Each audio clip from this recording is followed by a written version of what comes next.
बोला वृंदावन बिहारी लाल की जय। षटतिला एकादशी, माघ मास की कृष्ण पक्ष की एकादशी।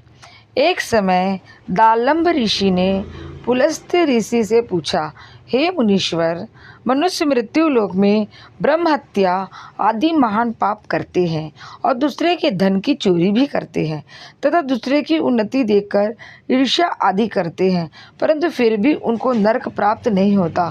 सो क्या कारण है? वह न जाने कौन सा अल्प दान या अल्प परिश्रम करते हैं जिनसे उनके पाप नष्ट हो जाते हैं।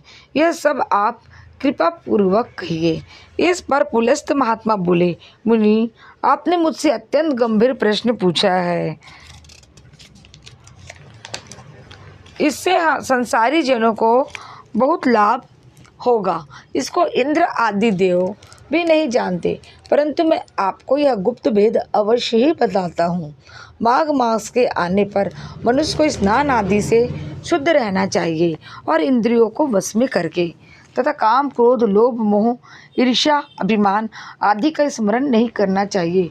उसको हाथ पैर धोकर पुष्य नक्षत्र में गोबर, कपास, तेल मिलाकर उपले बनाना चाहिए। उन कंडों से 108 बार हवन करे और यदि उस दिन मूल नक्षत्र हो और द्वादशी हो तो नियम से रहे।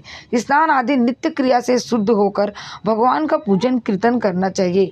एकादशी के दिन व्रत करे और रात्रि को जागरण तथा हवन करे। उसके दूसरे दिन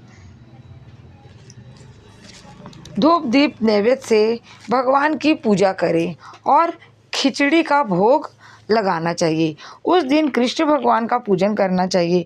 उनको पेठा, नारियल, सीताफल या सुपारी सहित अर्घ देना चाहिए और फिर उनकी स्तुति इस प्रकार करनी चाहिए, हे भगवान, आप अशरणों के शरण देने वाले हैं।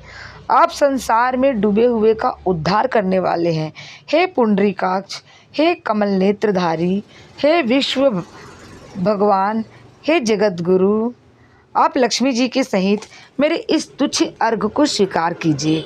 इसके पश्चात ब्राह्मण को तिल दान करना चाहिए। इस प्रकार मनुष्य को जितने तिल दान करना है वो उतने ही सहस्त्र वर्ष स्वर्ग में निवास करता है।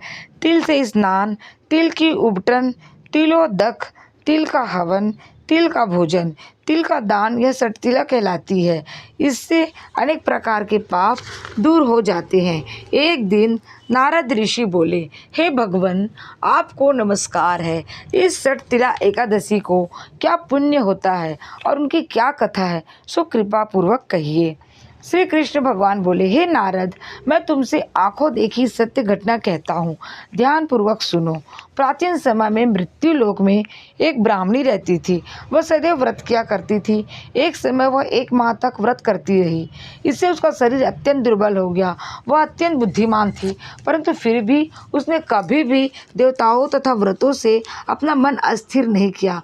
इस प्रकार मैंने सोचा कि ब्राह्मणी ने व्रत आदि से अपना शरीर शुद्ध कर लिया है और इसको वैष्णव लोक भी मिल जाएगा, परंतु इसने कभी अन्नदान नहीं किया है। इससे इसकी तृप्ति होना कठिन है। ऐसा सोचकर मैं मृत्यु लोक में गया और उस ब्राह्मणी से अन्न मांगा। वह बोली, हे महाराज, आप यहाँ किस लिए आए हैं? मैंने कहा, मुझे भिक्षा चाहिए।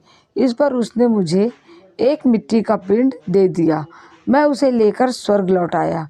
कुछ समय बीतने पर वह उस जगह एक आम का वृक्ष सहित घर मिला, परंतु उसने ग्रह की अन्य वस्तुओं से शून्य पाया। वह घबराई हुई मेरे पास आई और कहने लगी, हे भगवान, मैंने अनेकों व्रत आदि से आपकी पूजा की है, परंतु फिर भी मेरा घर वस्तुओं से रहित है। सो क्या कारण है? मैंने कहा, तुम अपने घर को जाओ और देव स्त्रियां तुम्हें देखने आएंगी। जब तुम उनसे षटतिला एकादशी का पुण्य और विधि सुन लो तभी द्वार खोलना। भगवान के ऐसे वचन सुनकर वह अपने घर को गई और जब देव स्त्रियां आई और द्वार खुलवाने लगी तब वह ब्राह्मणी बोली कि यदि आप मुझे देखने आई हैं तो षटतिला एकादशी का महात्म्य कहिए। उनसे एक देव स्त्री बोली, सुनो, मैं कहती हूँ। जब उसने षटतिला एकादशी का महात्म्य सुना दिया तब उसने द्वार खोला। देव स्त्रियाँ ने उसको सब स्त्रियों से अलग पाया।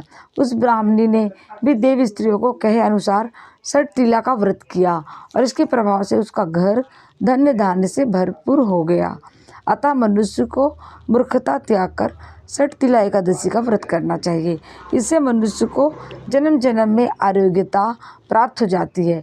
इस व्रत से मनुष्य के समस्त पाप नष्ट हो जाते हैं।